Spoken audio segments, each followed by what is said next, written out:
For our last routine, we're gonna make this the most difficult routine, okay? So for our speed and power section, we're gonna do something called a tuck jump. It's basically a squat jump, but we're gonna add in some more dynamic flexion, okay? So we're gonna start off, hands above the head.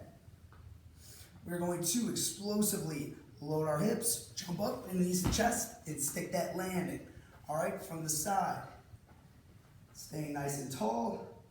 Load, get up. Sticking, controlling that landing, all right? The goal here, obviously, number one, being able to land athletically, but number two, being able to produce that power, bring knees to chest.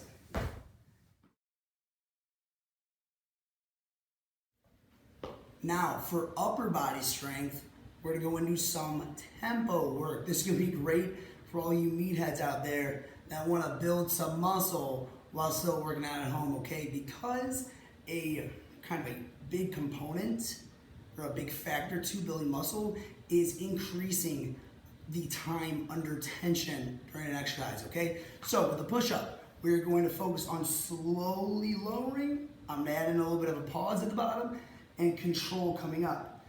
Depending on how good you are at push-ups, this could just be a few reps, or this could be anywhere from like 10 to 20 reps. So it'll look like this. Getting in that push-up position, we're going slow coming down. Pause for a few seconds. Control coming up, right back down. Pause, right back up. Trying to increase the time under tension with all those pushing. We're gonna do the same thing with the squats. You guys should be able to crank out a ton of high quality reps with the tempo squats, especially compared to the push-up.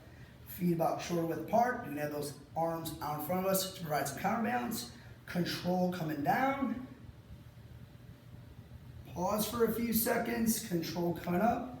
Right back down. Pause for a few seconds. Right back up. Slow and controlled. Focusing on good quality reps to get a lot of time under tension throughout all those muscles. This next exercise, you guys are going to need a little bit of open space. I mean, it could be anything as small as like 5 feet, but if you guys got like access like 10, 15 feet, 20 feet, that's even better. I'll kind of show you in a really confined area.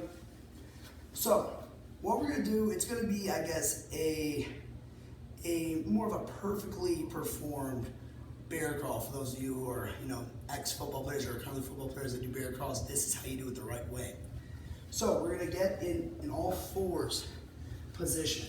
Make sure our back is flat, knees directly underneath the hips. From here, you're gonna lift your knees off the ground.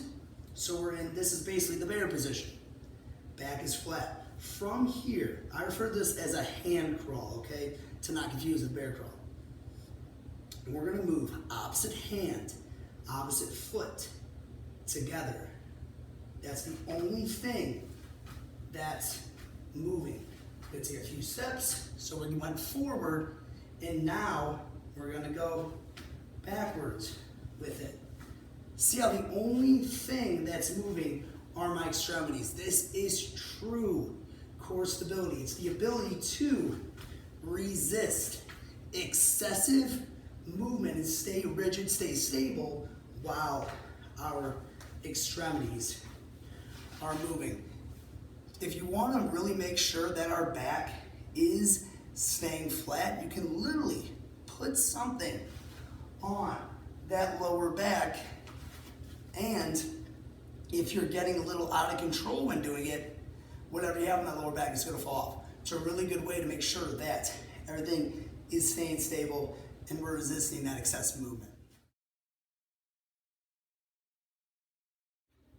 Now, progressing from those hip switches we did in the previous, or a couple previous videos ago, we're gonna do basically a hip switch, but from like a 90-90 position. By 90-90, I mean the front leg is going to form 90 degrees, or a 90-degree angle, and the back leg is going to form a 90-degree angle, okay?